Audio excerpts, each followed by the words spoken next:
সীমান্তে গুলি চালিয়ে মানুষ মারা নিয়ে ভারতের বিরুদ্ধে আন্তর্জাতিক মহলে অভিযোগের শেষ নেই। এখন সেই তালিকায় যুক্ত হতে যাচ্ছে বিষাক্ত সাপ আর ক্ষুধার্ত কুমির। হ্যাঁ দর্শক, নদীপথে অনুপ্রবেশ ঠেকাতে বিষধর সাপ এবং কুমির মোতায়েনের এক অমানবিক ও উদ্ভট পরিকল্পনা নিয়েছে ভারত, জানিয়ে তোলপাড় শুরু হয়েছে আন্তর্জাতিক মহলে। প্রশ্ন উঠছে, কিভাবে আধুনিক রাষ্ট্র ব্যবস্থায় মানুষের বিরুদ্ধে বন্য প্রাণীকে অস্ত্র হিসেবে ব্যবহার করার এক ভয়ঙ্কর ছক কষছে দিল্লি? বিশ্বের অন্য কোনো দেশ কি সীমান্ত রক্ষায় এই ধরনের পদক্ষেপ নিয়েছে?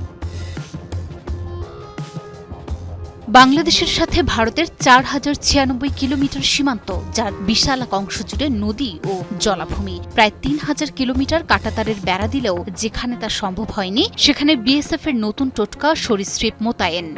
বিএসএফ এর সদর দপ্তর থেকে দেয়া এক নির্দেশে বলা হয়েছে, নদীপথের ফাঁক ফোকরে প্রাকৃতিক প্রতিরোধক হিসেবে সরীসৃপ মোতায়েনের সম্ভাব্যতা খতিয়ে দেখতে। অর্থাৎ বিএসএফ এর বুলেট কিংবা চোখ থেকে যারা রেহাই পাবে, তাদের জন্য অপেক্ষায় থাকবে বিষধর সাপের কামড় কিংবা কুমিরের চোয়াল।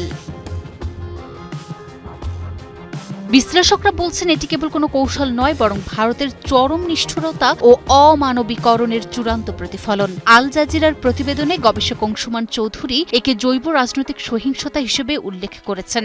তিনি বলেন, যখন একটি রাষ্ট্র মানুষকে মানুষ হিসেবে দেখতে ব্যর্থ হয়, তখনই তারা প্রকৃতি ও বন্য প্রাণীকে অস্ত্র হিসেবে ব্যবহারের এই উদ্ভট ও বিকৃত চিন্তা করতে পারে।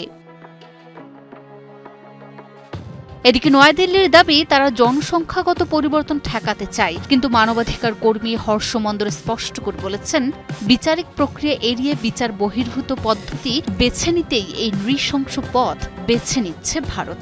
বিশেষ করে বাঙালি মুসলমানদের রাষ্ট্রহীন করার যে আতঙ্ক ভারত ছড়িয়ে দিচ্ছে, সাপের বিষ আর কুমিরের দাঁত যেন তারই নতুন হাতিয়ার।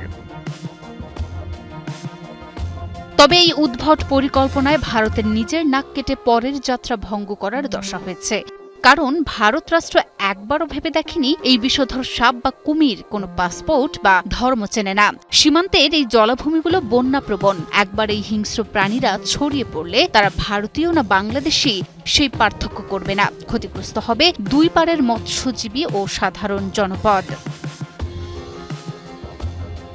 এখন প্রশ্ন, বিশ্বের কি কোথাও এমন পদক্ষেপের নজির রয়েছে? আসলে সত্যিটা হলো, বিশ্বের আর কোনো আধুনিক রাষ্ট্রের সীমান্ত রক্ষায় এমন আদিম ও বর্বরোচিত পদ্ধতি গ্রহণের নজির নেই। ইতিহাস বলছে, এমন উদ্ভট ধারণা আগে কেবল ডোনাল্ড ট্রাম্পের মাথায় এসেছিল, যা তিনি নিজেই পরবর্তীতে অস্বীকার করতে বাধ্য হন। কিন্তু ভারত যেন ট্রাম্পকেও হার মানাতে চাইছে। এটি যেমন পরিবেশ বিধ্বংসী, তেমনি আন্তর্জাতিক মানবাধিকার আইনের প্রকাশ্য লঙ্ঘন।